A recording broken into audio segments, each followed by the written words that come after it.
প্রতিনিয়ত আমরা বিভিন্ন সময় ফিতনার সম্মুখীন হচ্ছি। এক হাদিসে আল্লাহ রাসূল সাল্লাল্লাহু আলাইহি সাল্লাম শেষ জামানায় ফিতনার ভয়াবহ বিস্তার সম্পর্কে সতর্ক করে বলেন, শীঘ্রই ফিতনা রাশি রাশি আসতে থাকবে। ওই সময় উপবিষ্ট ব্যক্তি দাঁড়ানোর ব্যক্তির চেয়ে উত্তম বা নিরাপদ মনে হবে। দাঁড়ানো ব্যক্তি ভ্রাম্যমাণ ব্যক্তি থেকে বেশি রক্ষিত থাকবে। আর ভ্রাম্যমাণ ব্যক্তি ধাবমান ব্যক্তির চেয়ে বেশি বিপদমুক্ত হবে। যে ব্যক্তি ফিতনার দিকে চোখ তুলে তাকাবে, ফিতনা তাকে গ্রাস করবে। তখন যদি কোনো ব্যক্তি তার দিন রক্ষার জন্য কোনো ঠিকানা অথবা নিরাপদ আশ্রয় পায়, তাহলে সেখানে আশ্রয় গ্রহণ করাই উচিত।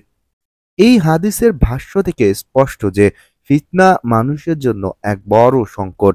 তাই ফিতনা থেকে আত্মরক্ষা প্রতিটি মানুষের জন্য অপরিহার্য।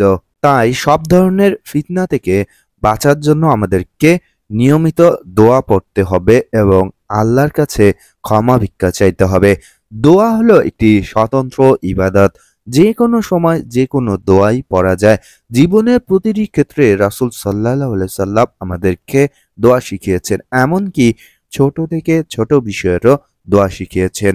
ফিতনা থেকে বাঁচার জন্য আল্লাহর রাসূল সাল্লাল্লাহু আলাইহি সাল্লাম একটি দোয়া শিখিয়েছেন এবং এই দোয়াটি বললে আল্লাহ তাআলা আমাদের পৃথিবীতে সমস্ত ফিতনা থেকে মুক্তি দান করবে। এমনকি আপনি যদি এটি সঠিকভাবে আমল করেন, তাহলে আল্লাহ তাআলা আমাদের পরকালেও বিভিন্ন ফিতনা থেকে রক্ষা করবেন। রাসূল সাল্লাল্লাহু আলাইহি সাল্লাম বলেছেন, যদি কেউ চায় যে বিপদের সময় দোয়া কবুল হোক, তাহলে সে যেন সুখের দিনগুলোতে বেশি বেশি দোয়া করে। অর্থাৎ আমাদেরকে প্রতিনিয়ত আল্লাহর কাছে দোয়া প্রার্থনা করতে হবে। ফিতনা থেকে বাঁচার জন্য রাসূল সাল্লাল্লাহু আলাইহি সাল্লাম যে দোয়া শিক্ষা দিয়েছেন তা হলো, আল্লাহুম্মা ইন্নী আউযু বিকা মিনাল ফিতান মা যহরা মিনহা ওয়া মা বাতান।